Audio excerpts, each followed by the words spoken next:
The first thing you have to ask yourself is, why am I meditating? Why? What is the purpose of it? Everybody I've asked this question to in the community has told me the same thing. Because I want to kind of stop the suffering. I want to be more aligned to my true self. I want to kind of remove the resistance to my experience. That's no different from doing any other activity, trying to find the car, the wife, the girlfriend, the perfect relationship, the state of mind. We're just using books, spiritual teachers, spiritual practices to do the very same thing we were already doing, albeit in a more sophisticated form. For your entire life, you have sought relationships, objects, states of mind to try and find happiness in order to remove your suffering.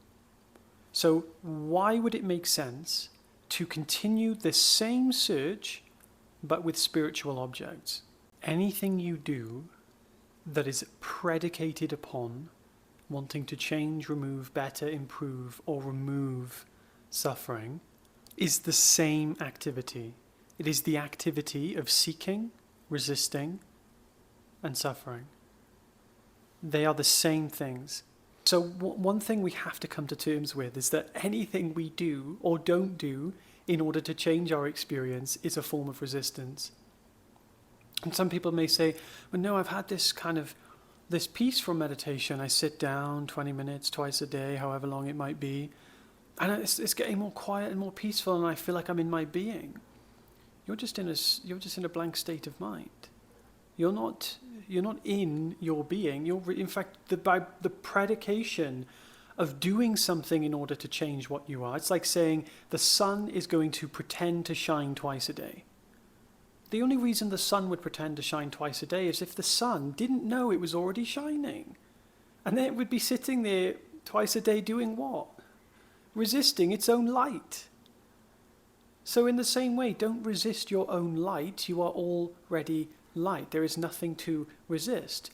So any practice you do, anytime you sit, that is predicated upon trying to remove or change your suffering, is by definition an expression of suffering. So just watch out for this one. It's a sneaky place that the separate self hides.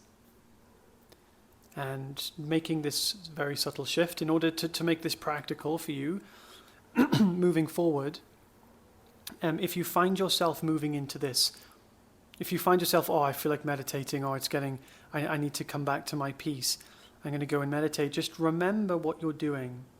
You're trying to remove your resistance with meditation. So in that moment, surrender all activity. Do absolutely nothing. If you're suffering, give yourself the freedom to suffer and give yourself the freedom to be. That's all you need to do. It's the startless path. The minute you start is the minute you stop. The minute you start, I need to go meditate, I need to do that, is the minute you stop. You're already where you need to be. And I say this very provisionally to a few people who understand what I'm saying. If you don't understand what I'm saying, a further concession is needed. If you disagree with what I'm saying, a further concession is needed, so you can leave it in the comments or you can join the community and I can clarify things. But for the few who understand what I'm actually saying right now, it's going to be very, very impactful for you. Have a beautiful day, guys. I have a free community. If you want to join, feel free. The link's in the description. I do meditations every single week where I can actually guide you through this process personally. Take care.